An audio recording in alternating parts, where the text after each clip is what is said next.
And now I'd like to invite also Martina from Destinus to join us on stage. And thanks again for staying under the 5 minutes.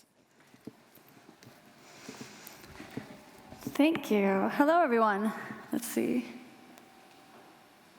So our company, Destinus, is all about speed. If you would go from Geneva today and travel all the way to Sydney, that would probably take something like 20 hours with one or multiple stops along the way. And you would also release a lot of carbon emissions during those flights. Actually, flights contribute to 2.5% of global carbon emissions. So this is something that we want to fight. And how we're doing this is by building airplanes. So we're building a new type of airplane that will go a lot faster, above the speed of sound, actually 5 times above the speed of sound. And it will be powered by hydrogen as fuel. And this is really to combat the ultra long-range routes that you see today. So you could go from Geneva to Sydney in 4 hours or so. So we tried already in the industry with the Concorde to develop these supersonic airplanes above the speed of sound, and maybe some of you have traveled on this vehicle as well. The problem with it was, it had multiple problems. One of the problems was the noise levels. They were quite loud, and especially if you went over populated areas, which was difficult to get approvals for. So we are developing very, very long-range airplanes so that you can travel for much longer routes, and you can avoid the populated areas by flying from, say, Europe to Sydney above the North Pole, so above Russia, and going that route instead.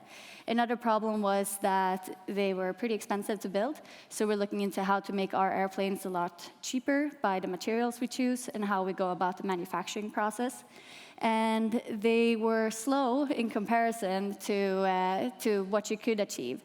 So if you want to fly from Geneva to Sydney with a supersonic jet, that would still take you something like 10 hours or so. So we're cutting that down to 3 to 4 hours instead.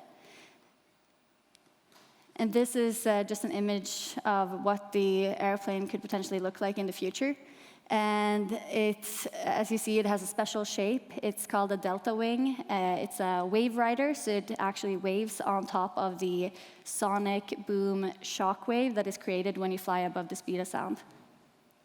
And we're doing this by developing engines in-house that are powered by hydrogen. And when you use renewable hydrogen from solar panels or from wind turbines, when you split water into H2O, you don't have any carbon emissions in the process. And then when you burn it, it essentially turns into water. And these engines, we're currently developing them in-house. We're doing 2 types of engines, one that will be air breathing, and then one that will have a closed system with LOX and LH2.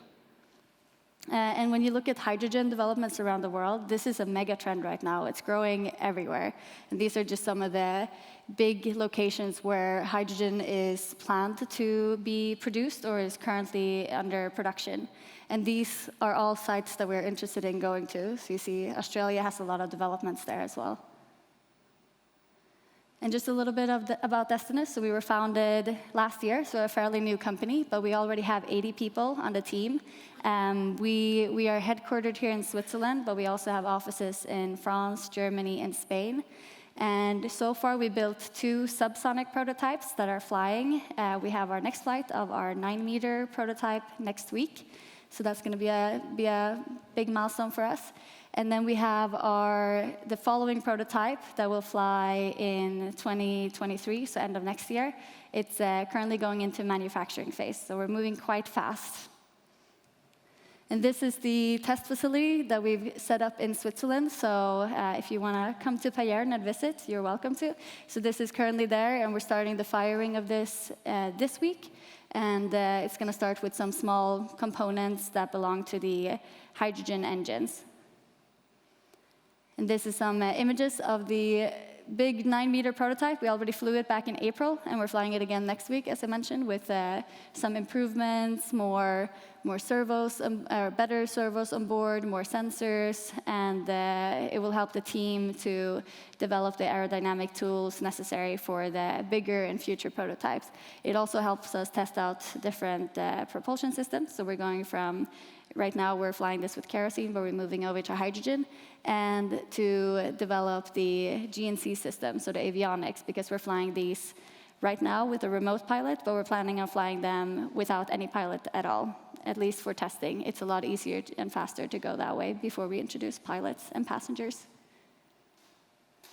And in terms of the future prototypes, the hydrogen engine, as I mentioned, we're starting to test the components already this year, and the test rig is set up in Switzerland. And then we're going to be moving over to putting together the entire engine, and those tests will be conducted in Switzerland by summer next year. This is when we're looking to have the full first prototype of the engine constructed, and that's a small-scale one, and then we're growing from there. So the engine is our core technology, but also the airplane itself. So we're both doing the ground testing, where we're firing engines, so it's kind of like a rocket company, and then we're also doing the flight testing. And as I mentioned, we have multiple offices. The reason for this is so that we can be really a European-wide company. The headquarters are here, but we do have offices in Munich, Toulouse, Paris, and Madrid. And this is also to attract talent and to be in the locations where there are aviation hubs around Europe. It's also good for showing that we have different technologies developed in the different locations. So our propulsion team is very focused in Munich, in Germany. Here in Switzerland, we're developing the testing facilities, but also the GNC system. And in Madrid, they're working a lot on the mission control. And then in France, we are focused on the hydrogen technologies and refueling capabilities. So our board of directors is a quite good group of people. We have Cornelius Borsch, who's an entrepreneur and investor here in Europe. And then we have Pedro Duque, who's a politician and also Spain's astronaut. And then Mikhail Kokorich is our founder and CEO of the company, and he's founded multiple companies in the past as well. So that's why we've been able to build up this company so fast. And I think that's about it. So we're going to be in the exhibition hall. It's myself and Michael in the back, my colleague, who you can talk to if you have any questions. And here's also my contact info. Thank you.